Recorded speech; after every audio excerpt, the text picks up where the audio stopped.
Greetings shippers, and especially oncers. In these times of cast changeovers and uncertainty, it is time once more to look at a lost ship with a bit more of an intriguing history than some of the others. I'm talking about Frankenwolf, the pairing of Dr. Frankenstein / Dr. Whale and Ruby / Red Riding Hood. Before we jump into it, I'm excited to announce this episode's sponsor, Oncer's Amino Apps, a fun app you can download for Android or iPhone where magic comes with a price, but it's a good one. You can chat with like-minded fans, catch up on the latest news, as well as share it and all your feelings about it. Follow me there, I'm Shipper's Guide to the Galaxy, and make all those oncer jokes that people who have fallen off may not get entirely. It's all the OUAT fun you need, including fics and shipping right there at your fingertips, and of course, fan theories. And yes, that means Frankenwolf, which we're now going to explore. If you're interested, links to everything are in the description down below. Now, let's get started. Dr. Whale and Ruby were two of the more popular of the ensemble cast in the early seasons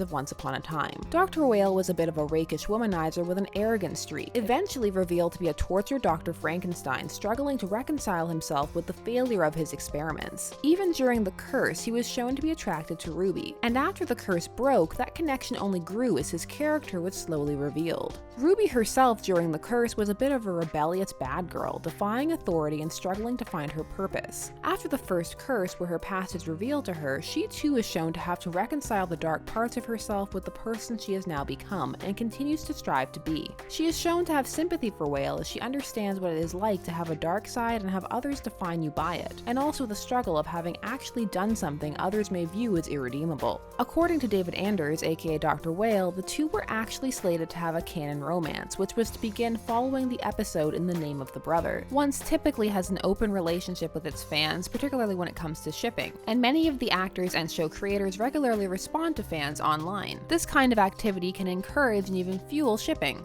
as fans feel encouraged and not as if they are being belittled or made fun of. It can also be fun when one of the actors in the ship seems to support it, even though one must always remember that does not mean that the ship is going to become canon, but it does make it a little more fun to dream.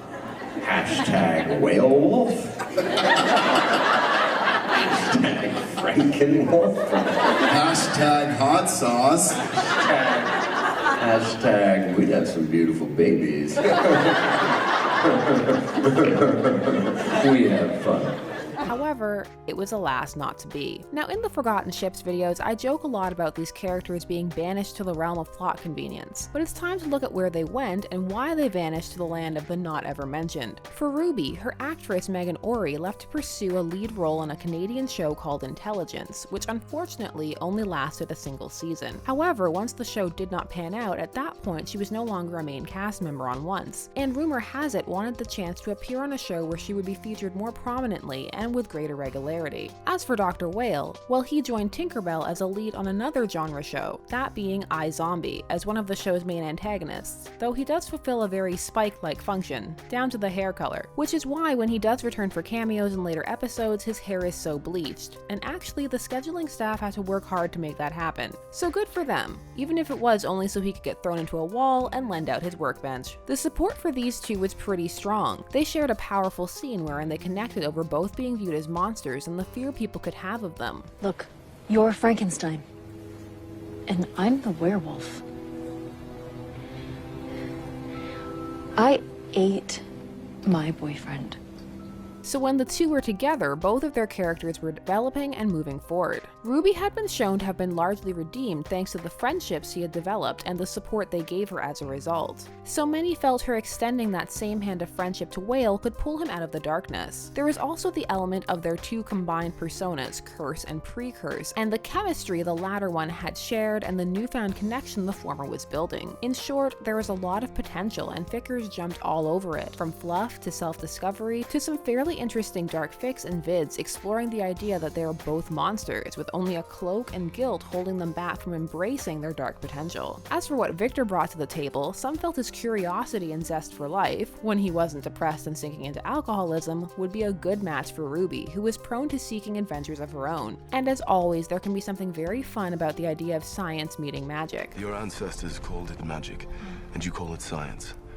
Well, I come from a place where they're one and the same thing. Side note, no, that clip will never stop being hilarious to me. The two are both characters who were seeking to define themselves and learn more about themselves, so it made sense to many given their chemistry that they could do so together. Some also employ some intriguing narrative play based on her name being Red/Ruby and the color of her cloak and the potential for it being a magnet for him in his monochromatic existence, which is understandable. A dash of red against a black and white landscape is not exactly an uncommon image, and it can be quite powerful. A lot of the early fics involved a protective element of the two looking out for each other, Whale helping her through her transformations, or Ruby seeking to protect Whale when his slightly abrasive personality landed him in trouble. There was also a really fun tag called whale poaching that emerged because of this. While there may not be many fics or works depicting these two, those who shipped it were/are passionate and live with the disappointment of their ship coming so close only to slip so far. This ship was lost to circumstance, actors' new commitments, and the ever-shifting focus of the show. But it is not forgotten, and works still pop up, albeit infrequently. As a ship, it is small but mighty, and very fun to explore, and given its size, if one is interested, it does not take long to peruse what it has to offer, and maybe add to this firmly rooted, if oft overlooked ship. Peripheral members of an ensemble cast need love too,